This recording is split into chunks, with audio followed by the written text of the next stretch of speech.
morning. I believe it's day 9, and we are just leaving Cortez, Colorado. We are hoping to make it to Rawlins, Wyoming. About 7 hours. We're going to try and stay off the interstates as much as possible. Heading for home. About 21 degrees. And the day is looking real nice so far. I think we'll be heading in some good scenery. Maybe this traffic will get out of the way and we can make up some miles. Coming into Mesa Verde National Park. I think this is called the Mancos Valley.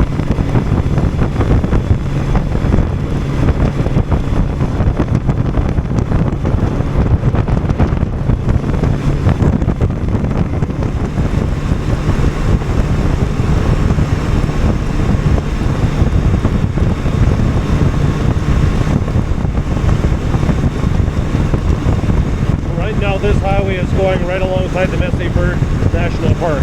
I don't know if it's Mesa Verde, I've heard it pretty sure pronounced a couple different ways. So, according to my maps, we're skirting right along the edge. So yesterday, want to say that while we were in Cortez, we got in, the clouds were starting to loom above us, and we got checked into a hotel to the Super 8, like I said in the last video. Then we got the bikes unpacked, we got into our room and looked outside and it started pouring rain. It opened up for a little while and then it cleared up and we had a great supper at a Chinese restaurant, met a lot of people there, had a great time, good conversation, came back, got our laundry done and they had the laundry facilities on site, got everything cleaned up and it was just a great evening overall.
So I think here now is a good time to talk about the communication setup that we had in the group.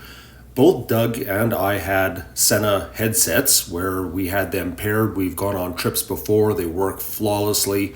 They work great. We had no problems with them. Ed does not have a headset unit, but he had a CB and so did I. So I could talk into with Doug, then I would shut off, and then I could raise Ed by the CB and we could talk that way. Stephen had a headset that he bought especially for the trip, but he didn't buy a Sena. I believe it was a Cardi. If I am right or wrong, I don't know, but it was different than what we had. And we had spent an evening prior to the trip to get everything paired and working so that we could communicate with everybody. Unfortunately, the units just did not transfer back and forth between Steven's headsets and Doug and my headsets. So Steven had a pretty silent trip for the most part of it. And because I was leading most of the trip, I was toggling back and forth between Doug and Ed. And you can see in the distance there's a town coming up and there was a fork in the road. And we also said that in there was Doug and Steven and myself and Ed. We all agreed that everybody would ride to their ability. We would try to stay in a group, but everybody had to also ride to a comfort level that they were comfortable with so that they could enjoy the trip. And of course, if there's no accidents, the trip moves along smoothly.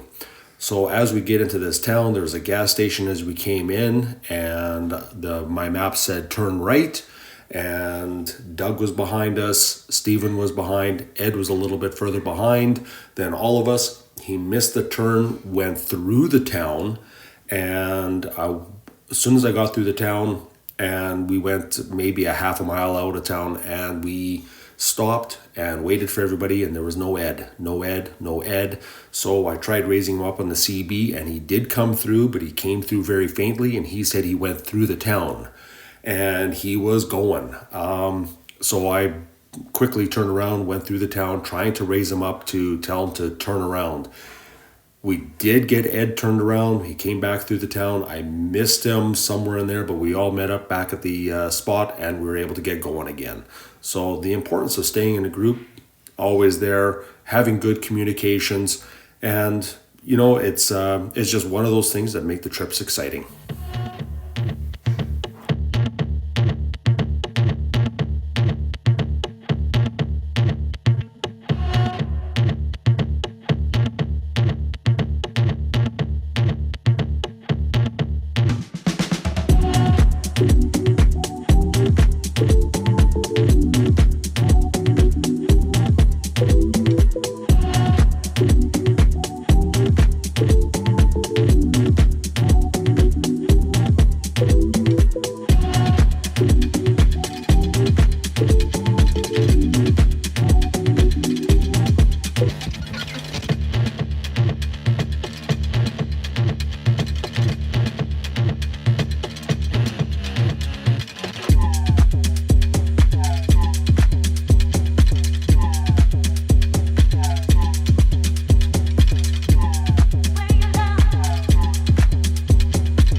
I know, it's an empty shell.